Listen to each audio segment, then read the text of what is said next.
मैना धन्या कला का जो चरण लगा वो श्रेष्ठता नहीं दिया। जो अधोगति में चले जाते हैं, अचानक जिनके प्राण छूट जाते हैं, उनके लिए ये कथा कर रही।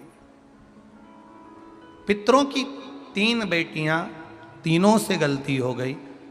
आप शिव मंदिर में जाएं, कोई गलती ना हो, जल चढ़ाएं, मना नहीं, छींटा ना लगे, धीरे धीरे चढ़ाइए।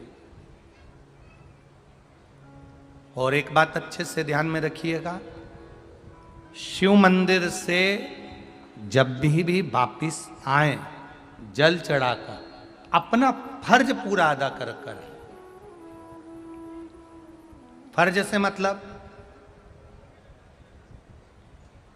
जब शिव मंदिर से वापिस आए, जो पत्ती, बेलपत्री, फूल शिवजी पे चढ़े थे वो नीचे शिवलिंग पे से नीचे गिर गए हों।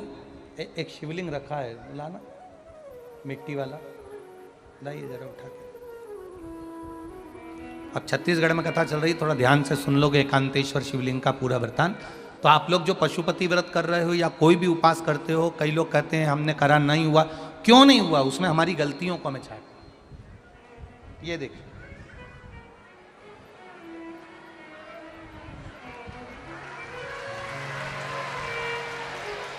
अब जैसे ये शिवलिंग रखा है, आपने जल चढ़ाया, अब जल आप यहां से चढ़ा रहे हो तो धीरे धीरे धीरे धीरे चढ़ाएं, जिससे छींटे बाहर ना, यहां तक छींटे रहे ना, जलाधारी तक चलेगा, बाहर ना गिरे। और एक बात का स्मरण रहे, यदि बेलपत्री, फूल, पत्ती जल चढ़ाने के बाद ये सब अगर नीचे गिर जाए, जलाधारी पर गिर गया या नीचे उतर गया, तुम्हारा पूरा जल चढ़ जाए, तुम्हारे पास में चंदन नहीं है, अबीर नहीं है, गुलाल नहीं है, कुछ भी नहीं हो, तो भी अपने हाथ की 3 उंगलियों से रेखा 3 खींचकर और फिर जो माला आदिकादिक भगवान की रखी थी, उसी से भगवान का वापिस पूरा श्रृंगार कर कर फिर वापिस आइए, भगवान को पूर्ण श्रृंगार।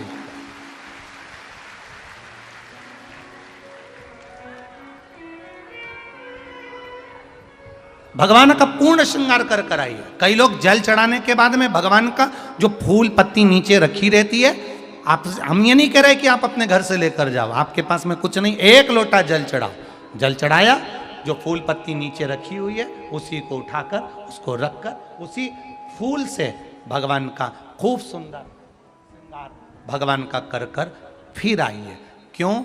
शिव का जब हम श्रृंगार कर कर आते हैं, माता पार्वती जी ने देव अधिदेव महादेव का श्रृंगार किया है, आप लोगों के स्मरण में होगा। राम जी ने माता जानकी का श्रृंगार किया है। रामचरित सुनिए कथा, रामायण सुनिए, आप लोगों ने रामायण सुनी होगी, तो उसमें माता बैठी हैं शिला के ऊपर और भगवान राम उनका श्रृंगार कर रहे हैं। एक कौवा आता है, वो चोंच मार कर जाता है, ये सारा वृत्तांत आप लोगों ने श्रवण किया है। तो राम जी माता सीता का श्रृंगार करते हैं, भगवान कृष्ण राधा जी का श्रृंगार करते हैं। केवल एक देव अधिदेव महादेव की कथा ऐसी है जिसमें पार्वती जी शिव जी का श्रृंगार करती है। शिव का श्रृंगार किस लिए? क्यों? कहा जल चढ़ाने के बाद वहीं पर पड़ी हुई पत्ती से, फूल से, जो चढ़े हुए फूल हैं, चढ़ी हुई पत्ती है, चढ़ा हुआ निर्माल्य है, जो भी शिव जी का है, उसी को धोकर वापिस भगवान का श्रृंगार कर कर आना चाहिए। किस लिए? कि हे भोलेनाथ, जब मैं इस संसार सागर से जाऊं, अखंड सुहाग लेकर पूरी श्रृंगार कर कर इस धाम से जाऊं, ऐसी कृपा बन। जो पढ़ाओ, जो पढ़ाओ, चंदन नहीं है, हाथ से चंदन का स्मरण होना चाहिए।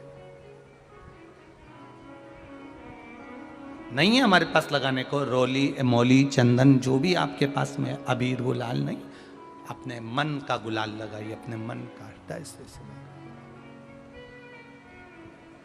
दिल से रिझाने का प्रयास। ले जा बाबू, ले जा, दिल से चढ़ाइए। और जब भाव से, दिल से आप आनंद के साथ देवाधिदेव महादेव का आप पूजन करो, उसमें गलती ना हो, गलती।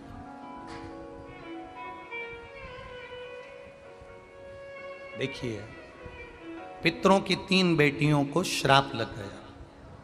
श्राप क्या लगा? तुम्हें पृथ्वी पर जाना पड़ेगा, मृत्यु लोक में जाना पड़ेगा, और तुम्हें मृत्यु लोक में जन्म लेना पड़ेगा। मृत्यु लोक में जाना पड़ेगा और तुम्हें जन्म लेना पड़ेगा। अब दुख आ गया। पितरों की बेटियां, इन्होंने पूछा हमारा भी कल्याण हो और पितृलोक में जितने पितर आए उनका भी कल्याण हो। जो अधोगति में, जैसे हमारी गति बिगड़ी है, हम अभी युवान अवस्था में हैं, आपको चोट लगी, आपने हमको श्राप दिया, मान लो कोई अधोगति में प्राण छोड़कर चला जाता है, उसका उद्धार कैसे हो? सनकादि ऋषि से पूछ रही, आप कृपा करो, आप दया।